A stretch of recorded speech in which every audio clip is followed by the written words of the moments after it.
आज हम बात करने वाले हैं एक ऐसे जीव के बारे में जिसका नाम सुनते ही लोग डर से सहम जाते हैं। हम बात कर रहे हैं सांपों के बारे में। साइंटिस्ट का मानना है कि सांपों का इतिहास करीब 150 मिलियन यानी 15 करोड़ साल पुराना है। क्या आप जानते हैं कि सांपों के पूर्वजों के पैर हुआ करते थे?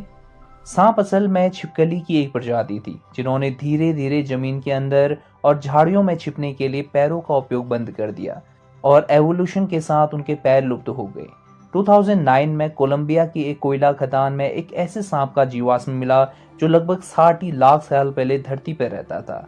यह समय पैलियोसीन काल का था। यह सांप लगभग 50 फीट लंबा था जिसे टाइटेनोबोआ के नाम से जाना गया। इतना बड़ा कि वह एक पूरे मगरमच्छ को आसानी से निगल सकता था। अक्सर लोग सोचते हैं कि सभी सांप अंडे देते हैं, लेकिन यह बिल्कुल गलत है। सांपों में प्रजनन के दो मुख्य तरीके होते हैं। कुछ सांप अंडे देते हैं तो कुछ सांप बच्चों को जन्म देते हैं।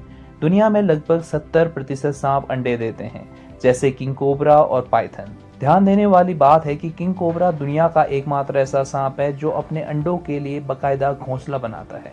कुछ सांप ऐसे होते हैं जो अंडे ना देकर सीधे बच्चों को जन्म देते हैं। इन सांपों में रसेल वाइपर, रेटल स्नेक और एनाकोंडा शामिल है। कुछ सांप जहरीले होते हैं तो कुछ सांप बिना जहर के होते हैं। जहरीले सांपों में वेनम ग्लाइड्स और 2 खोखले दांत होते हैं जिन्हें फैंग्स कहा जाता है।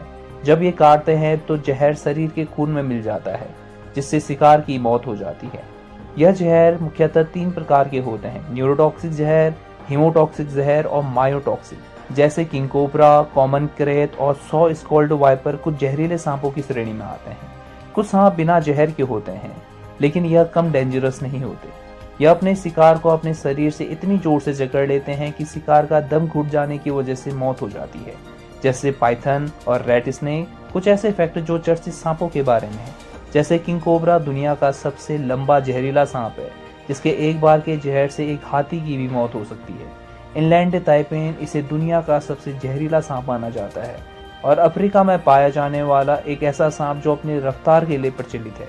जी हाँ, हम बात कर रहे हैं ब्लैक मांबा की। सांप एनवायरनमेंट के लिए बहुत जरूरी है क्योंकि यह चूहों की संख्या को कंट्रोल करते हैं।